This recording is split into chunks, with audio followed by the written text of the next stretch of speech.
And we're back. Aaron Beck is the artistic director for Tulsa Opera. It's good to have you with us, my friend. Thank you, Sam. It's great to be back. It's been a while since It I've has seen been. you.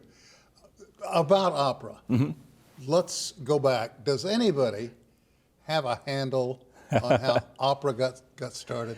You know, entire books have been written about it, and essentially it goes back all the way to 1600. So it's over 400 years old. When a group of men in Florence, Italy, they've been called the Florentine Camerata, they got together and essentially invented a way to put music to a story on stage and create an entire evening of entertainment other than just watching a musician play or a singer sing. And so the very earliest opera we were missing the music for it. We know it existed, but we don't have the music. One of the earliest operas that we do have is called Orfeo, based on the story of Orpheus and Eurydice, by a composer named Monteverdi, and that's from 1600. So opera is now 422 years old and counting. And it has survived so much: wars, famine, floods, tornadoes, fires. It's still with us. It's still here, and it's still here in Tulsa, Oklahoma, which a lot of people across the country, when I talk to them, don't quite believe. We're actually the 12th oldest opera company in the United States. This is our 75th anniversary season. We started in 1948, but the first opera presented in Tulsa was in the very, very early 1900s. And opera has kind of been a part of this area for so long.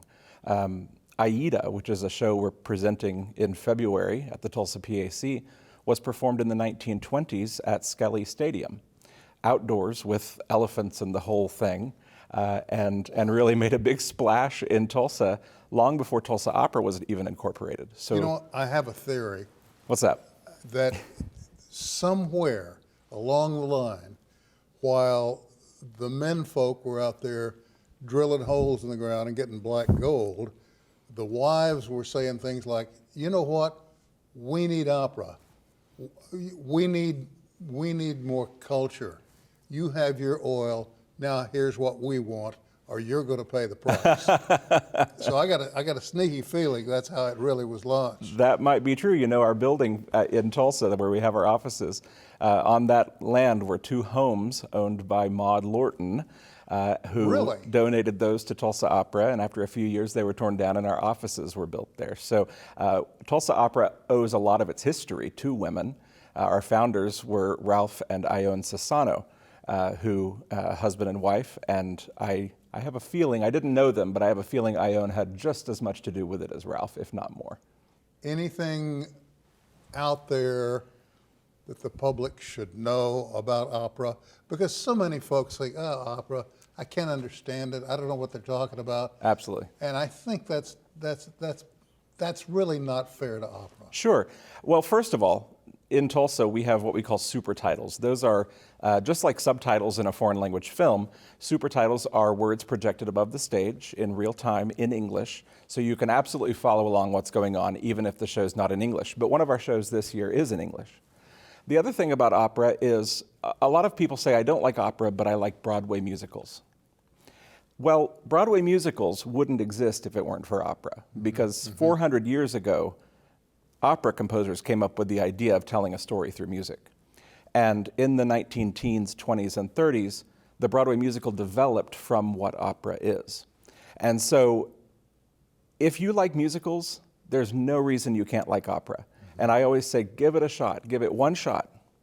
And I don't know I've ever had anybody go to an opera for the first time and come to me and say, no, I still hate it. It may not be your favorite thing, but it is an absolute spectacle. It is the Olympics of singing. These people sing music that is more difficult than anybody else on earth. Hey, if it was good enough for The Godfather, there you go. It's good enough for anybody. Do you perform? I perform as a pianist and a conductor. I started out as an opera singer. Haven't sung in quite some time, but I do perform regularly with Tulsa Opera as a pianist and conductor. I can't help but wonder, as I talk with you, what is the future of opera in Tulsa?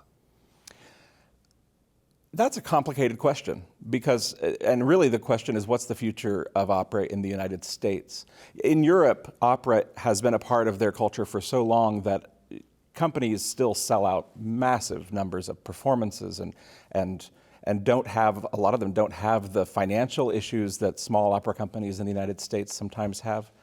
But for me, the future of opera in Tulsa is really the future of Tulsa. We have been a part of Tulsa since before Oklahoma was a state, and we don't intend to go anywhere. So one of the things that we have really started to focus on is our community and what we can do. What does our community want? What does our community want to see? Is it traditional? Is it avant-garde? Mm-hmm. Is it more Broadway? And so we're trying to really listen to our public. There are multiple opera singers, and this has really blossomed in the last 15 to 20 years, multiple worldwide, international, professional opera singers who make their home base in Tulsa. And a lot of that, I think, is that Tulsa has a lower cost of living, and it's a great city to raise a family. But now we have this wonderful base of people who live here and are part of our community, and they're performing in Russia, and they're performing in Italy, but they're also performing on stage here. I hate to do this, but we're out of time. Will you come back? I would love to come back. We'd love to have you back. Thank you. And you know what? It might be fun for us to come over and get some video of rehearsal. I would love that. Could that be done? Absolutely. Aaron Beck, thank you so much. Thanks, Sam. Short break. We'll be back with more right after this.